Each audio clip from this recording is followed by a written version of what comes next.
इन लोगों की एक कुटिल चाल है। और इस कुटिल चाल में मैं इसीलिए कहता हूं, इस कुटिल चाल को देख करके अब गिरगिट भी शर्माने लग गया होगा कि चलो मुझसे भी तेज रंग बदलने वाली कोई एक नई प्रजाति आ गई है, वो समाजवादी पार्टी के रूप में या कांग्रेस के रूप में, जो कितनी तेजी के साथ रंग बदलती। कल तक एक बाबरी ढांचे के लिए आंसू बहा रहे थे, आज राम भक्तों की भावनाओं को आहत करने के लिए किस प्रकार के वक्तव्य देकर के अयोध्या धाम को बदनाम कर रहे हैं।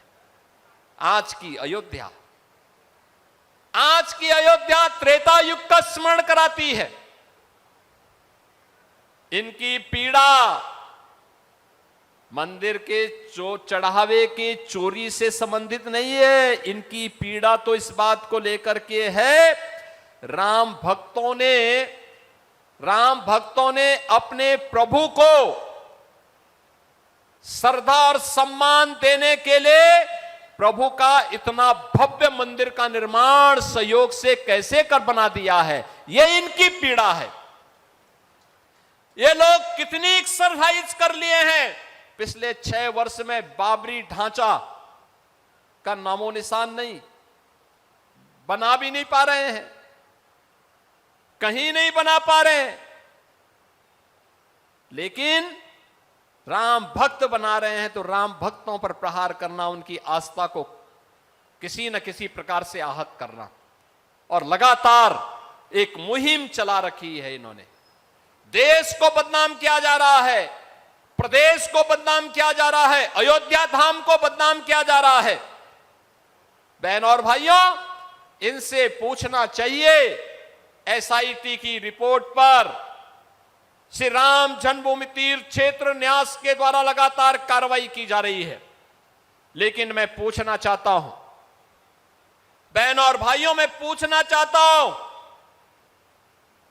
एक चोरी थी, समय रहते सब पर कार्रवाई हुई है और हो रही है, लेकिन वक्फ के नाम पर हजारों एकड़ लैंड, गरीब की लैंड, सरकारी लैंड वारा न्यारा हुआ है।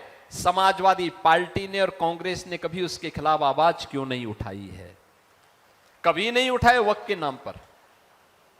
जब वक्फ कानून बनाया उसका विरोध इन्होंने किया, ये लोग उसका विरोध करते हैं।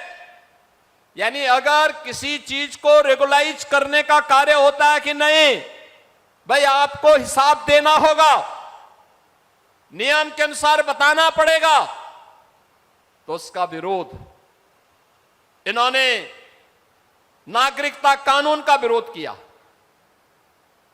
ये लोग वक्फ कानून का विरोध करते हैं, यानी चाहते हैं कि वक्फ के नाम पर लूट मची रहे, गरीब की जमीन पर कब्जा होता रहे, सार्वजनिक संपत्तियों पर ऐसे कब्जा होता रहे, और मंदिरों को ये लोग ऐसे बदनाम करते रहे, हिंदू आस्था को ऐसे ही आहत करते रहे। ये दोहरा आचरण स्वीकार नहीं किया जाना चाहिए, और इसीलिए आज मैं आप सबसे आह्वान करने के लिए आया हूं, बहन और भाइयों, ये नकारात्मक राजनीति देश का हित नहीं करने वाली है, समाज का हित नहीं करने वाली है, गरीब का हित नहीं करने वाली है, अन्नदाता किसान का हित नहीं करने वाली है,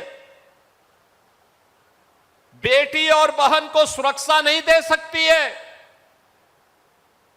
नौजवान के लिए रोजगार और नौकरी की सुविधा नहीं दे सकती है।